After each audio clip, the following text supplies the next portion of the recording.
Okay, we live? We are live. You're on. Okay. Okay, so this morning we entered the Temple Mount. It's Thursday, the 23rd of Adar, and the parsha is a double parsha this week. Vayakhel-Pekudei. And here I ran into a veteran Harabite comer, Rabbi Aryeh Shemus from Beit Shemesh, who wants to say a few words about, Beit Shemesh anymore? No, David Daniel. Neve Daniel, okay. He's going to help us with the parsha this week. Here, Okay. take over. Okay. Good to have Good you. morning by us, whatever time it happens to be by all of you. The Parsha opens with Shabbat. When we look at time in general, it could all seem to be very parv, but that's not the Jewish attitude towards time. And the first basic building block is that we look and we say the time is made up of Kodesh and Chol. It's made up of Shabbat, and it's made up of the weekdays. And I'm not exactly sure who the audience is, but I'm assuming that that's very familiar to most of you. And you can't possibly imagine a week without Shabbat. Without the Kedusha of Shabbat, we would be lost.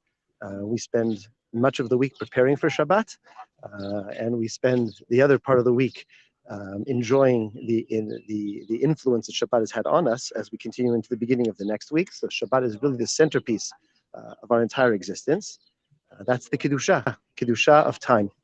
And here we are, you're joining us virtually from the Kedusha of Makom. When it comes to geography as well, there's no such thing as just planet Earth. There's Kodesh and there's Chol.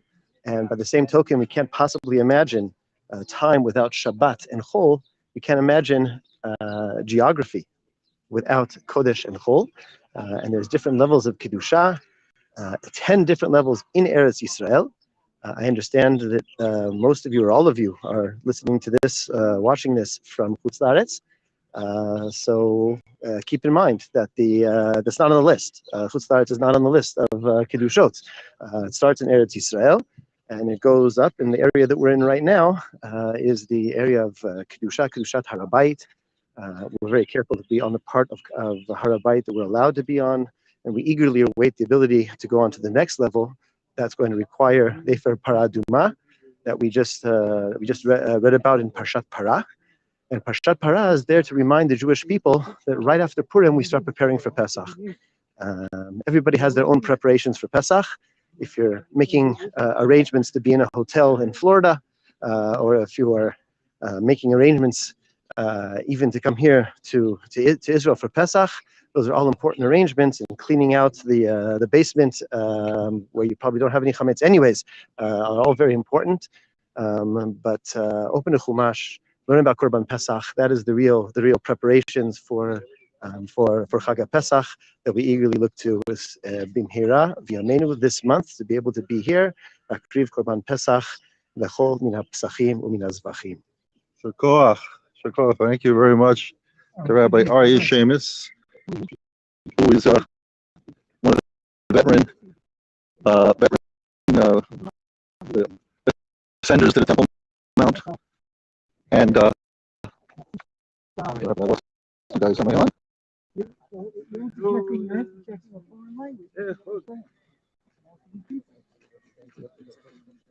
Am I on? Do you hear me? Yeah. I can hear you, yes. Oh, again, The screen froze a little bit, but we Something can hear happened. you.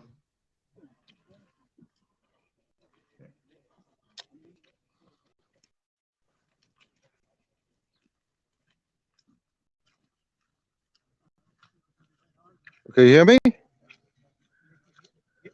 Yes, definitely. Okay. All right. So again, I want to thank Rabbi Aryeh Shemus, one of the veteran ascenders to the Temple Mount, who was with us this morning and But the gave video a very nice the talk. video is still. Is what? The video is still. It's just a Still? picture we see. There's no movement. Yeah, it's still. Now? Is it better now? Yeah, there. Yeah. But I hear That's fine. I hear double. Do you? I hear myself. Well, that's not. Okay. I mean, I hear you clearly. You hear me over here. fine? Yes. Okay. All right. Now it's better. So anyhow, did you hear Rabbi Shemitz? Yes. Okay. So again, he spoke was about the holiness of the Temple Mount, Mhm. compared it to the holiness of the Shabbat, of the Sabbath. So it's interesting. I remember years ago, a mathematician used to come up to the Temple Mount daily. He came up with this. He wrote this equation, very interesting study that he did on what he called the time to place correlation between the holiness of the Sabbath of time and the holiness of the place of the Temple Mount. And I showed it to my father, of course, who was a mathematician, and he found it very, very interesting. The concept that we have this idea of holiness that basically makes time and place not irrelevant, but it overtakes the natural measures of time and space. In other words, we find that usually Shabbat, is a day of it's longer than most days because you use the holiness of the Shabbat to learn and eat and sing and pray and so on, and it goes beyond the regular limits of time. And here, the place also, we say that the place here is so holy that when the Jews would come up here on the holidays, because on all three holidays, Passover, Shavuot, and Sukkot, the entire Jewish people would come up to the Temple Mount. And physically speaking, it was impossible to hold this amount of people. Yet, it says that the people would be standing like one next to each other, and there was no room to move. But when they'd bow down, everybody had space to bow down at the same time, which is obviously under regular rules of nature, it's impossible. But because the holiness of the Temple Mount is beyond the regular rules of nature, and therefore this miracle happened every holiday. So we're here on a place that's beyond the rules of regular nature as far as the place is concerned. And if you come up here, it's your opportunity to feel this holiness. Okay, as to now they're praying here. Again, remember, we mentioned that despite the police warning coming into the Temple Mount that you can't pray, when we come up here on the eastern side of the Temple Mount, we have a minyan. See, the men are praying. Everybody's praying here. Have a minyan. We prayed this morning at the tomb of King David on Mount Zion, so we're past that already, and here we are on the Temple Mount, facing west from the eastern side. Here's the eastern wall, originally built by Solomon from the first temple period, and now we're facing the place of the temple. Right now, in place of it stands the Dome of the Rock, which covers the rock on which stood the Holy of Holies, and the Ark of the Covenant, which of course is spoken about very prominently in these portions of the Torah, because in actuality, the entire temple was built as a house for the Ark of the Covenant. Ark of the Covenant, as we mentioned before, it had inside it the tablets from the Ten Commandments. It had the Torah scroll written by Moshe Rabbeinu, given to him by God. It had a remnant of the manna that fell in the desert while after the Jews left Egypt, and it had a few other things miraculous things that had occurred in the while the Jews were in the desert, and we know and believe that the Ark of the Tabernacle never left the Temple Mount. It's hidden somewhere underneath the Temple Mount, and we're waiting for the day that we can again bring it from underneath the Temple Mount and put it back in its rightful place, which is of course on the rock in the Holy of Holies. So that's basically the like I said, these portions talk about this. Now, if you remember, the last few weeks we've spoken about the building of the tabernacle in the desert and the making of the vessels. We'd mentioned Bezalel, Oholiab, and the other wise men, the artisans who had created the vessels. And why? So now, why do we have these two portions this week that basically just go back and repeat the same thing over again? We know there's a general rule the rabbis tell us that there's nothing extraneous in the Torah. God doesn't state something in the Torah unless it has some kind of importance. It has some kind of significance. So the repetition of the tabernacle, of building the tabernacle, of building and then creating the vessels that were in the tabernacle, like the altar, the Ark of the Covenant, the golden altar for the burning of the incense, the menorah, the lighting the candles, which of course Hanukkah, the holiday of Hanukkah is commemorating the lighting of the candles that occurred every day in the temple. The table upon which the showbread was placed every week, and all these things that existed in the temple before that in the tabernacle and later in the temple, it's all mentioned in these two portions. So it's again, and we already taught this in two previous portions this past month. So the question is, why do we need this repetition?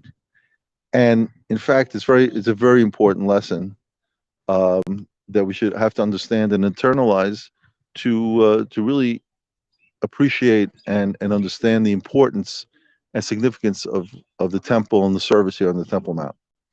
So there are a lot of commandments that we have ritual every day. For instance, take the putting on the phylacteries, the tefillin. Every day, every Jewish man is supposed to put on the phylacteries on his head and on his arm, and it has different verses from the parchment with verses from the Torah. And this is a ritual that every religious Jew does every day, and he wouldn't believe of an existence without putting on the phylacteries, the tefillin. So, but when you look in the Torah, when it mentions, it just hints to it. It really doesn't explain in any kind of detail what the tefillin are, how you make them, what's in them, and it's all basically from the oral law that we and the learnings of the rabbis that we understand what the tefillin are, how to make them, what to put inside them. Other things like Shabbat, even we mentioned before the holiness of the Sabbath that we have every week, and we wait for every week. We yearn and wait for the Shabbat, and the Shabbat fills our batteries up for the coming week. Boker Tov. And then Shabbat itself. Okay, we know that there are 39 different types of work that are not allowed on the Sabbath, besides burning fires and other things. But all the 39 different types of work that are not allowed to be done on the Sabbath are not listed in the Torah. Okay, this is very so important to mitzvah. The only commandment that's mentioned is not to burn fires. So where do we get all these 38 other types of work that are forbidden?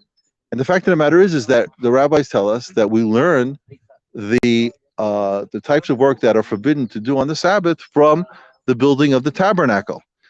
All the types of work that were done in the tabernacle are the work that are disobeyed, that are prohibited to be done on the Sabbath. So we see here that without the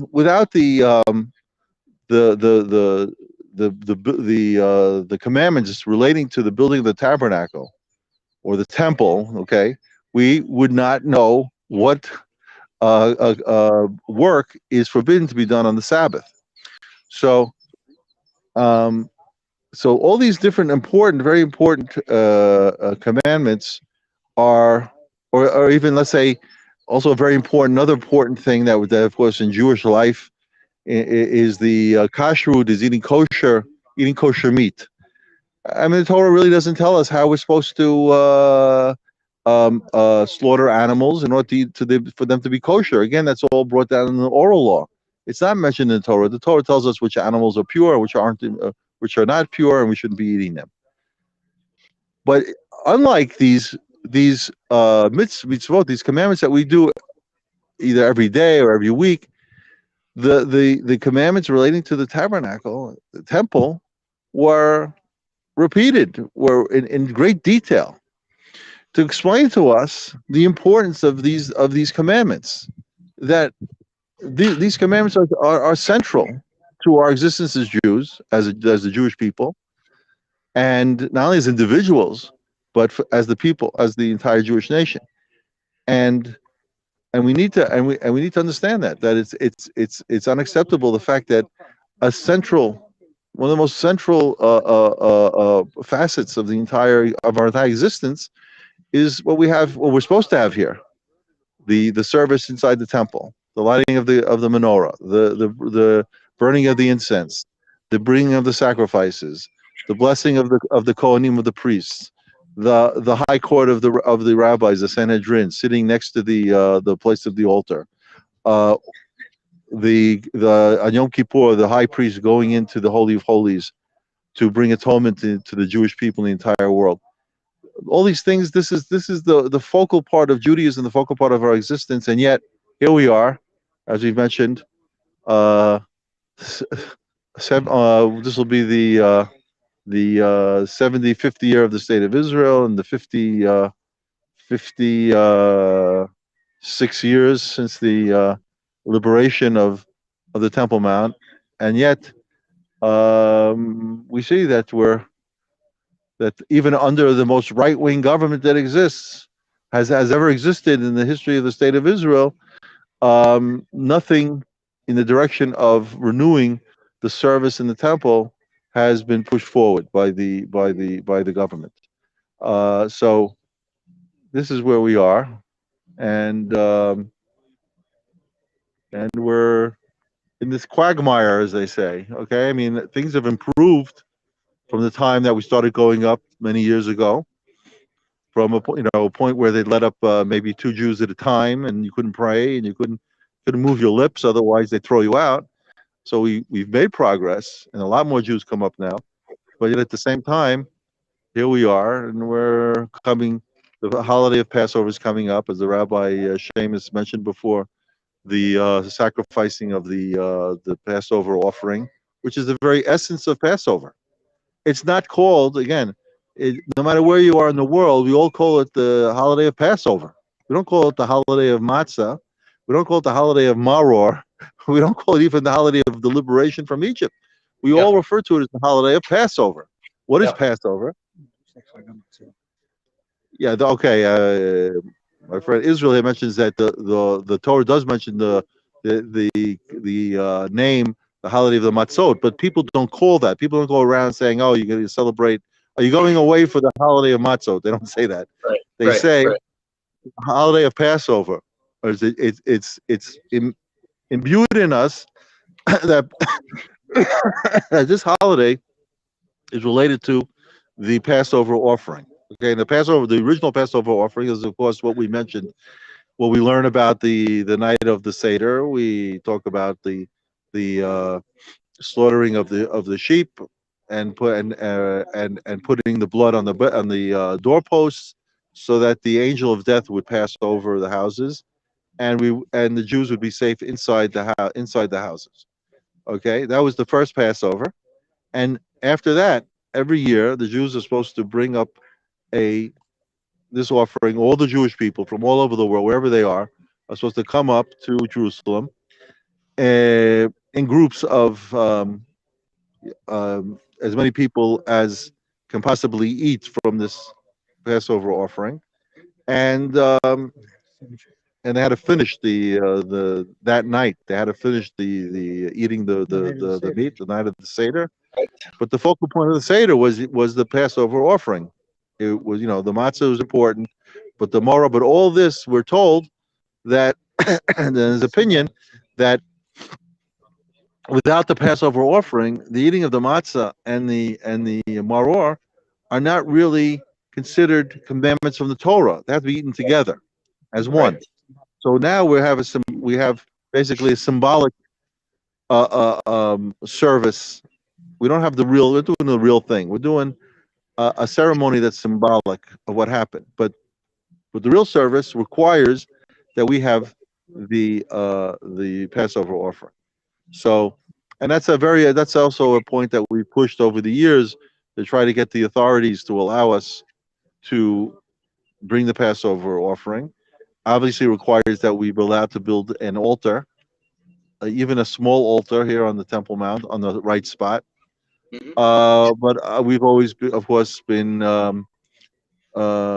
confronted with the objection of the government, the police, the authorities, the courts. They're all against us. None of them want to keep the real Passover by bringing the Passover offering. And then we find, I find it totally offensive. I'll be honest with you. Okay, I don't know. I mean, I like to hear your input on it. But here in Israel, it's a very prominent thing that in the especially in the national religious synagogues, that they give out these portion sheets of they're not sheets anymore. They're magazines every Shabbat. Yeah. And they're, especially this time of year, they're full of advertisements for Jews to go every possible place in the world to celebrate Passover. Celebrate Passover in Romania. Celebrate Passover in Greece. Celebrate Passover in Egypt. In Egypt. Cruises. Celebrate on the cruise. Celebrate. I mean, the next thing they'll be saying, celebrate Passover in Auschwitz. I mean, come on, it's unbelievable. Yeah. If anything, it should all be celebrated as the Passover in Israel. And even when it should be in Israel, it should be in Jerusalem. It's an opportunity to call for all the Jews come up to Jerusalem. Yep. Even without the Passover offering, converge on Jerusalem. Show the world, millions of Jews converging on the old city, knocking on the doors of the Temple Mount. Let the authorities know what we want. We don't want this makeshift symbolic existence. We want something real. So all these things that happen, we get paid back for. There's no doubt that we get punished for it. But what do you have to say about that? What do you think? Well, what I think is, we just watched China bridge a deal between Iran and Saudi Arabia, and that goes to show you that our great friend Joe Biden, what we rely on seems like what we rely on the American administration having our back and all that. Well, they're losing influence in the Middle East. That's clear. They became the laughingstock of the world when it came to Afghanistan.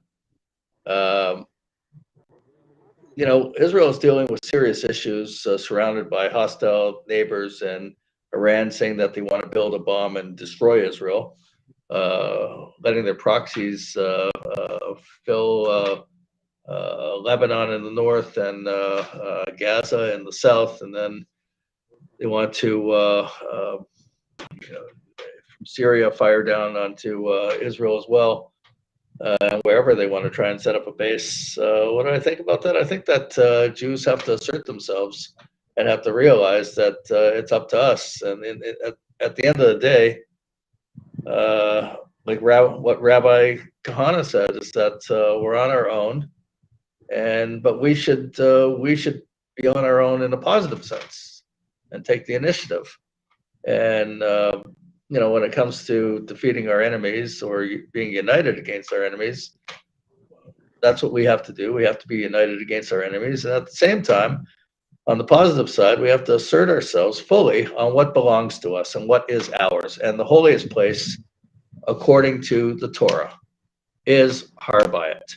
And absolutely, it's long overdue that Jews should assert control. They're talking about Ramadan. Hamas is threatening that if Israel imposes any change to the Temple Mount, that they're going to unleash who knows what on Israel. Well, either we have one of the most sophisticated armies in the world and high tech and leading the world in high tech and military might and what we have. And in the words of former Prime Minister Ehud Baruch, he said, we don't even use 1% of what we have against Hamas or Hezbollah. So start upping the ante, take care of our enemies, and declare that it's ours, Har Bayit, and do what we have to do. And yes, Jews should, en masse, come. I 100% agree with you that that's where to go. You don't go to Miami for Pesach. You go. You try your best to make it to Israel, to Jerusalem. You go anywhere in Israel, and now the transit system is unbelievable. You go from A to B and rapid trains.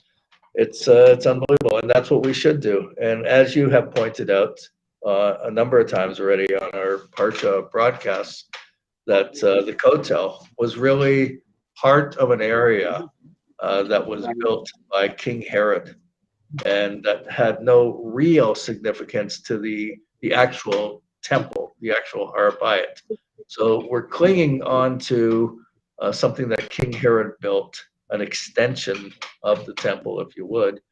But really, it's unbelievable being up on Har Bayit. That's a life-changing experience for a Jew to be up on Har Bayit, and we should take how precious that is. I believe we're living in real historic times. We have these protests going on in Israel, and you have Israeli groups throughout the world also that are protesting against this so-called right-wing coalition government. They don't want to accept the election results. That's exactly what it is. They have no coherent message when it comes to judicial reform or anything. Alan Dershowitz was very clear, and he doesn't agree with the government's judicial reform anyways, but he says every Western country, including Canada, the United States, they have exactly what this government is proposing. So that if Israel did enact these judicial reforms, that it would be, in his words, the same as Canada. Are you going to be condemning Canada for how they appoint judges and that? No, nobody is. Nobody's questioning Canada. But in Israel, It's unbelievable. so that's what protests are about. So what we need is, it almost seems like what was happening in last week's Parsha with worshiping the golden calf, is that you got masses there that are forsaking the idea of a Jewish state, and they want to have something else and sprinkle it with maybe a beef knish or something to say, well, that's our attachment to being Jewish. But other than that, protesting in front of the homes of rabbis, and even have some advocates for Israel, that the mayor of Beitar Elite, when there was a terror attack there and planting bombs on buses, that he said, okay, so then Arabs, and the Arabs were celebrating in these Arab towns surrounding Beitar Elite. He's saying that, okay, so those Arabs shouldn't be allowed on our buses. And then all of a sudden you have these Israel advocates who we thought were good guys that are calling him a racist. How many bombs does it take to put this into context of what is going on here? It's an unfortunate situation, but everyone and we're showing it on the screen, Jews up there on Har Bayit, that's the way. That's the message that has to get across. And, I believe in the ripple effect that,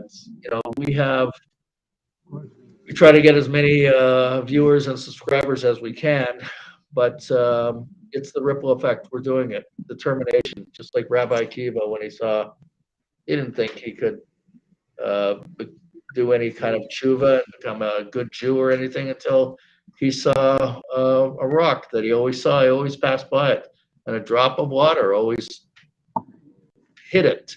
And over years, he saw that it penetrated and made a hole in it. So, and he said, if just a drop of water could do that, then I'm sure if I apply myself to Torah over time, it's going to penetrate and change me and for the good. So, you know, I believe That's a there's, great analogy. That's a great analogy. yeah, Because, yep, definitely. I mean, as being someone who's been coming up here steadily over the past 32 years, I can definitely say that I can definitely understand the idea of the ripple effect. Yet, I say even with the ripple effect, it's it's so unfortunate that there are so many Jews in Israel today, and so many Jews come for the holiday, and wouldn't everybody want to renew the original service, that was back then. Yeah, there are those people who want to say it's primitive, it's we're past that and all that. But you know what? Although all this sophisticated life that we have today, that's really the primitive life. And the concept of sacrifices is so high and holy that people submerged in the materialism of their existence could never understand the essence of bringing a sacrifice of an animal that you're emotionally connected to, and you saw it grow, and then you bring it to the holiest place in the world, and you've made this animal now such a holy thing that it's like the Ramban Nachmanides said that it's really, like we said, bringing a blessing to the world, because you're causing the entire existence, the animal existence, the vegetable existence, every facet of nature, the water, the air, everything is blessed through here, through the Temple Mountain. We're missing that. Okay, it's a pity when you know what could be. There was an interesting. It was very interesting. Someone said the following thing. He said he heard this from Shlomo Carlebach, Rabbi Shlomo Carlebach, the famous Jewish singer, who brought a lot of Jews back to Judaism. He said he heard him say the following thing. There's a lot of people claimed that Shlomo Carlebach's, wasn't didn't support Rabbi Kahana and his philosophies and so on, but it's not true. So Shlomo Carlebach said to a group of people, said the following thing. He said, Rabbi Kahana and I are two sides of the same coin. He said, he said, I see the way the world could be, and Rabbi Kahana sees the world the way it really is. That's a very important, true statement.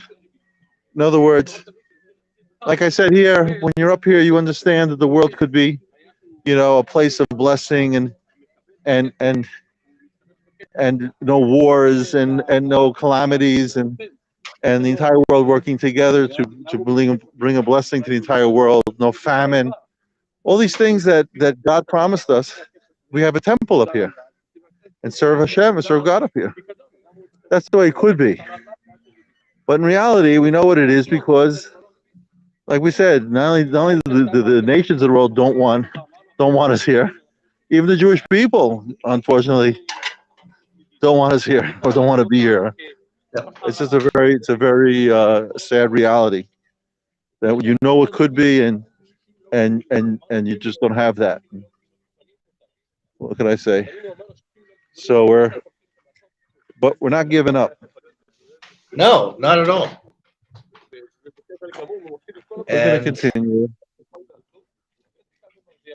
I would say another point is that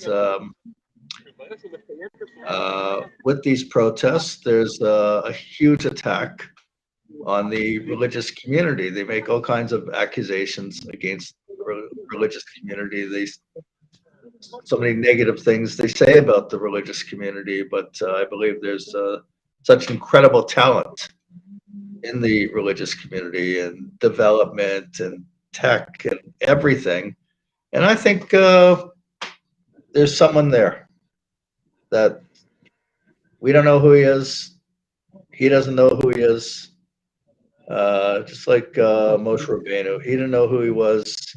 Certainly didn't know who he was when he was 30 years old or anything like that. And somebody's going to emerge. Somebody's going to emerge, and because there's no real leadership going on right now. The left, who do they offer? Yair Lapid? Are you kidding?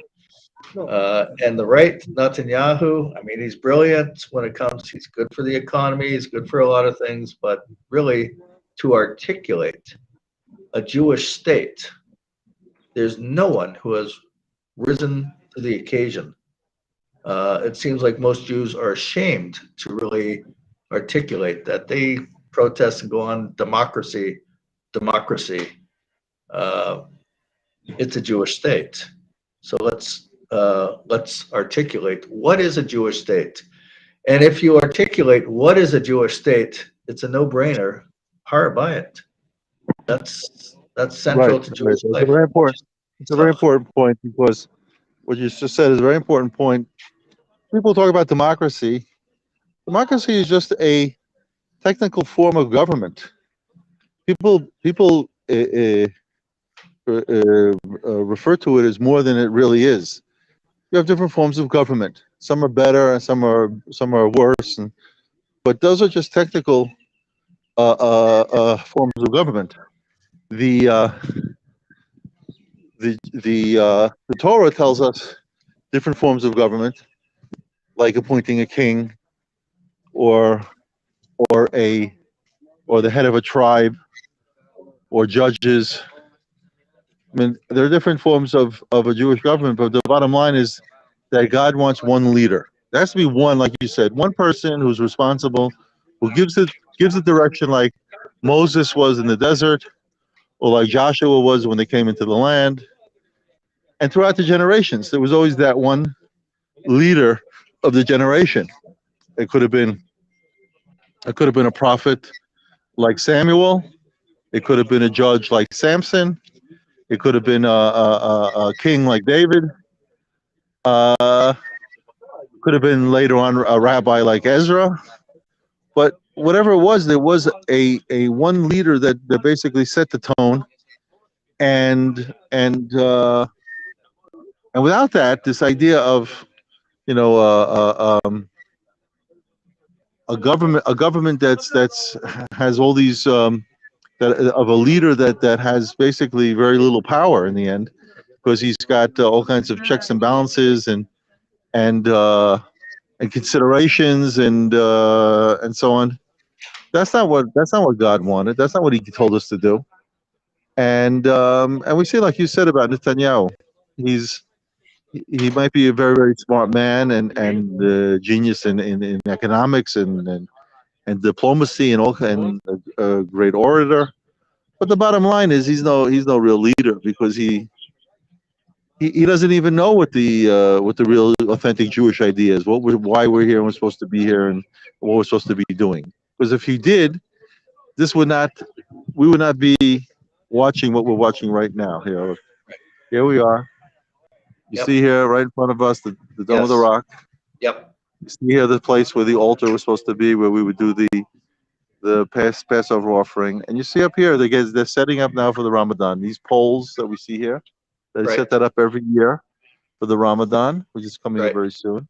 We see a tourist walking around freely, and we see pigeons flying around freely. But as Jews, we can't go past this point, not because we're not allowed to under Jewish law, but because the police won't allow us to go further than this point. This is the closest they'll allow us to get on the northern side of the Temple Mount, where we are right now. And so we're now they told us to go back. We'll go back now to continue our walk around the Temple Mount.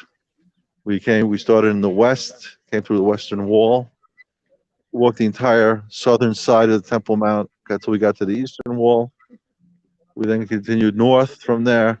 We stopped on that spot facing Temple Mount from the eastern side, where the people prayed, and then continue from there north to the northern side. And now we're walking on the northern side. We'll hit the western wall and come back, go again south till we leave the Temple Mount. This is what some people do every day. Some people do more than once a day. Thank God for this program. I get to do it once a week. I really would like to do it more often, but there are limitations. But if every Jew would take part in this, and we see here a very important phenomenon is the Haredim, the ultra Orthodox that Right. for years had basically, it was taboo. Har HaBayit was not allowed. You weren't allowed to come up. We see a growing group of Haredi Jews coming up and rabbis, important rabbis. So again, like you said, there's the ripple effect, and there are changes. But being that Rabbi Khan, one of Rabbi Khan's most important points, and I'm sure you were confronted with it many times, as Rabbi Khan would say, there is no time. Right. There is no time. In other words, we think, like the song by Louis Armstrong, we have all the time in the world. Right. Okay? But we don't. We don't have all the time in the world. We have, like Rabbi Khan said, we don't have time because we don't know, we don't know when God is going to say, hey, you had your time, you blew it. I gave you a window of opportunity, you didn't take it, it's now closed. That window of opportunity is closed. People talk about the 6-Day War, for example. The 6-Day War, a lot of people say, well, that was the window of opportunity. Had we, at that time, called in, the army would have called in an airstrike, blown up the mosques, and kept the Arabs out of the Temple Mount. That was it. That was our window of opportunity. But instead, the Rabbi Gorin, who was the chief rabbi of the army at the time, called for the chief of the Central Command, Uzi Narkis, to have an airstrike on the Temple Mount. And he told Uzi Narkis told him that if you don't shut your mouth, I'm going to have you arrested. I think that's what he told the chief rabbi of the army, Rabbi Gorin, who later became the chief rabbi of Israel. Yep. And then, of course, Moshe Dayan then gave the keys to the Temple Mount back to the Arabs, to the Waqf, to the Muslim authority. And they thought he was like, wait a second, what are you out of your mind? What are you doing? You giving us the keys back? Are you people crazy? They couldn't believe it. In their wildest dreams, the Arabs could never believe that the Jews would not only not destroy everything up here and start building the temple, but they would give them back the keys and give them back the authority and make Jewish life miserable up here. Things like this would Rabbi kind of be pulling his hair out from the insanity of it. And like I say, so we see what happens. Is your window of opportunity passed, the window closed, and then it becomes 10,000 times harder. All of a sudden now there's besides the growth of the Arab population, you have you have the Hamas, you have the PLO, you have all these enemies of Israel. Islamic Jihad. You have all these terrorist organizations threatening, like you said, threatening Israel. You have the Jordanians and other outside a nation and countries threatening, and you caused it. We caused it with our own hands, because the world and even the Arab nations all would have accepted it. It was the natural thing to do. Rebuild the temple. Are you people out of your minds? It's like unbelievable. It's uncanny. You couldn't write a crazier story. That's the reality of it. So here we are. Again, we're now going back south. To our right is the western wall that was built by Herod, the retaining wall. To our left is the original. Over here we see the steps leading up to where the temple stood, and at the bottom step I showed you the original western wall. So we're in between here. We're in Twilight Zone. This is the Twilight Zone here, Right. where we are. Really, there should be Sforum all over the place there on Har Bayit. Tables set up. They're learning nonstop, 24 hours a day. Okay. Police shouldn't be telling Jews, no, you have to go here. You have no. We should just be Well, there. I'll tell you something, Mayor. I did this week something. I don't know where it's going to take us, but I'll just give you an example. Since Itamar Ben-Gvir is the so-called Minister of National Security, Right. so I said, you know what? I don't see him doing anything special for the Temple Mount. I sent him a letter, and I wrote to him. I said, look, first of all, the fact that the policeman at the entrance of the Temple Mount tells us you can't do this, you can't do that, you can't pray, you can't. I said, come on, it's ridiculous already. We've been praying now for a few years already on the eastern side. There's a minyan. We all know that it happens. Why should a cop be telling us what you can't do? He should be telling us what you can do. When he should be saying, listen, when you guys want to pray on the eastern side, there's a minyan. You guys go and you pray on the eastern side. And you know what? Since you're praying, you can also bow down, which is part of the service on the Temple Mount. And then, I wrote all this. This is the way it should be set up. And then, I said, if we're already talking about making changes, let's talk about now start working on the renewal of the sacrifices and building the altar, and how we can start, especially since Passover is coming up, and how we can start the process. So we'll see how he answers. I expect nothing. I don't really expect anything from it. Look at this guy over here. Okay, do you see him? The guy to the left. He's the manager of the Temple Mount for the Muslim Authority. Right. Big hater of Israel. Big hater of the Jewish people. His name is Husseini. Right. Like the name of the evil family of Husseini, Jamal Haj Amin al-Husseini, the guy who went and convinced Hitler that the Jews have to be eradicated. It was his idea, and he sold Hitler on it. And he was a high officer in the SS, Haj Amin al-Husseini. Right. So their family is very prominent here. They buried Faisal Husseini here on the wall. One of his, I guess, his grandson or something.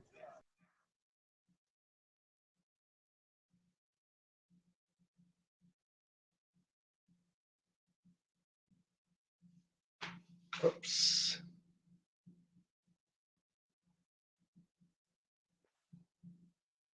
There we go. It's like you can do it two ways: the good way or the bad way. The good way is, like you said, be proactive, take the steps, don't be afraid, don't worry about the world. God's on our side, and let's do the right thing. Or you can do it the wrong way, and just say, well, you know what?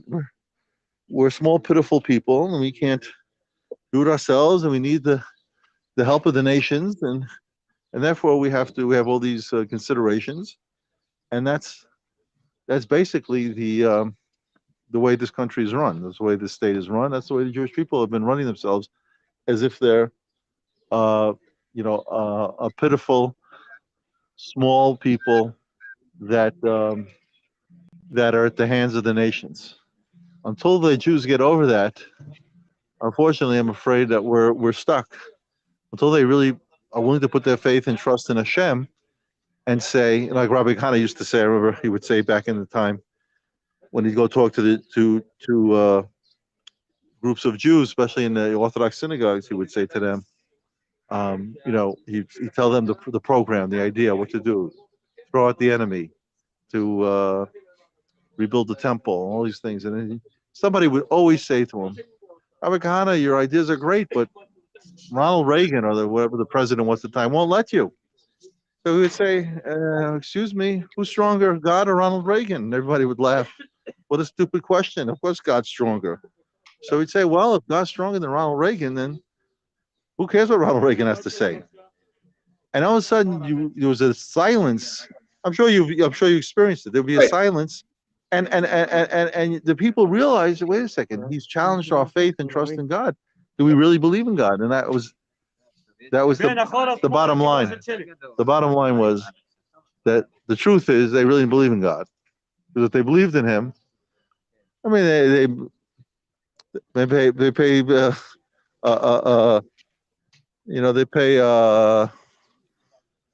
they say they believe, they claim they believe, they say God exists, they say God created the world, but they don't really believe that He controls things. Mhm. And you know what? You could, if you really looked, you could see every day God's hand.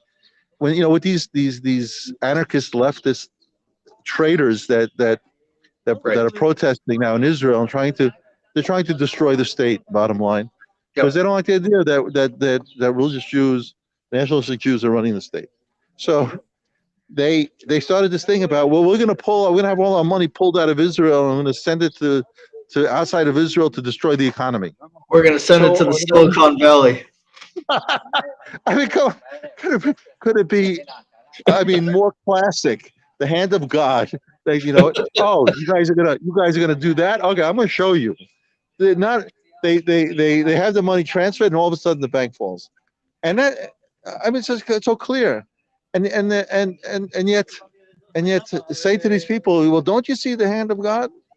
No, they don't see it. It was like I had an officer once in the army who had been in the Yom Kippur War, and I had a talk with him. I was doing the unit, the tank unit.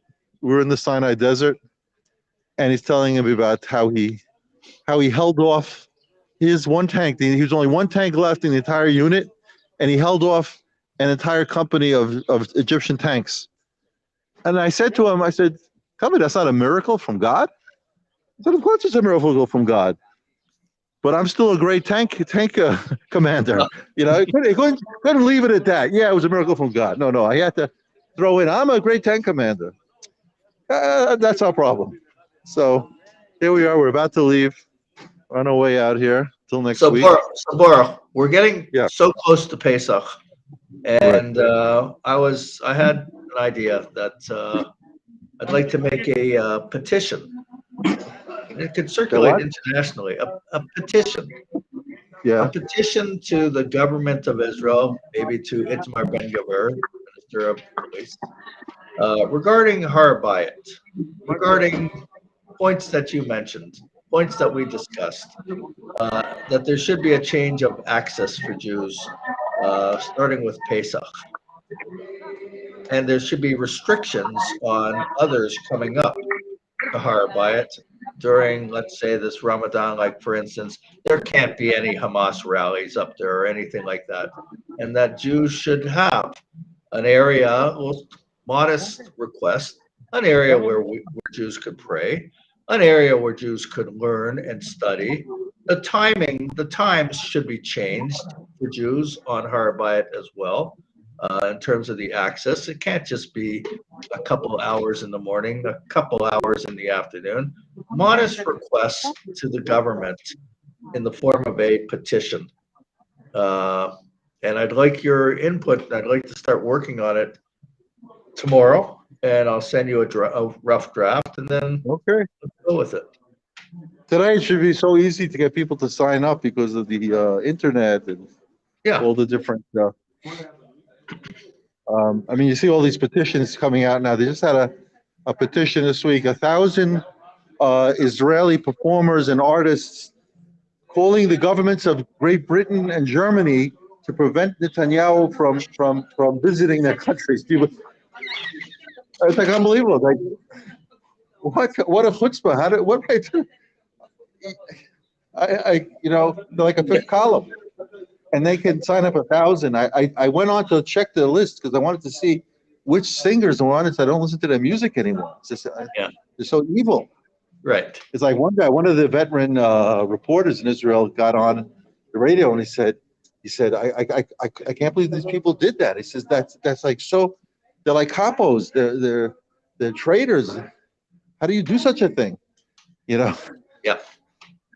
So, yeah, definitely. Let's do a petition. We'll see where it goes. Yep. And I don't expect. Like I said, I don't expect much from the even this government. But let's put them on notice. Let's do it for the record. Yeah, definitely. All right. So I'll wait for your draft. Absolutely. And we'll continue with the Parsha of the week every week from Next week Harabayit. we start a new book. We start the book of Vayikra of Leviticus, which deals specifically with the sacrifices. On the temple. Right. Yeah. Okay. Absolutely. Baruch, thank you very much for sharing the Parsha with everyone who's going to be viewing this. This is late at night here in Eastern Standard Time. It's early in the morning in Israel, so this will be uploaded onto YouTube and it will be shared all over the place. And then a lot of people will view it. Then. So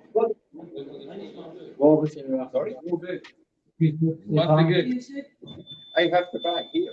No, he wants you to go back through the thing. He wants you to go back again. Pick up. Me too. Hello. There's a little problem there going through the machine, the metal detector. oh, That's really what I think needs to be done. You put a metal detectors at the entrances to the Temple Mount, the Arabs won't go up anymore. so let's do it. And let's put that in the petition as well. That's definitely a security issue that should be dealt with. Yeah. I feel unsafe going up to the Temple Mount when I know that the Arabs can go through without a metal detector. Yeah. We have to all go through a metal detector. We need a Jewish safe space on Harabayit. Yep. Yeah.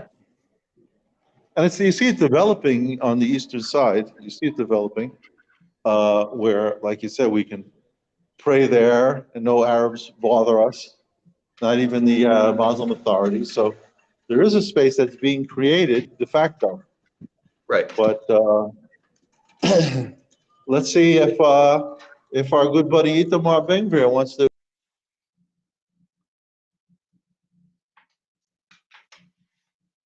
Wants to do it. Looks like the camera just froze a little bit, but no, absolutely. We have to push for this.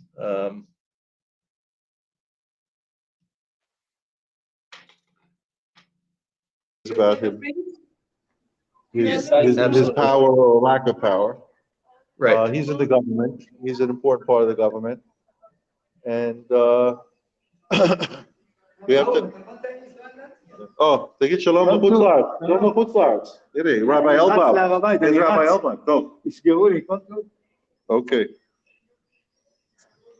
All right. Excellent. All right. So see you next week. I'm waiting for Thank your you very address. much, Baruch.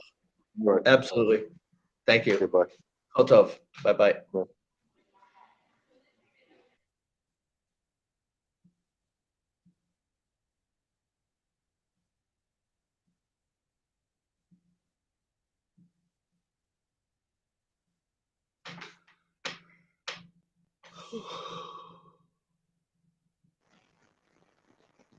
Hey, Gary, that was good. Yeah, should we close it down? You want to make a closing, why don't you make a closing comment? No, it's just end it.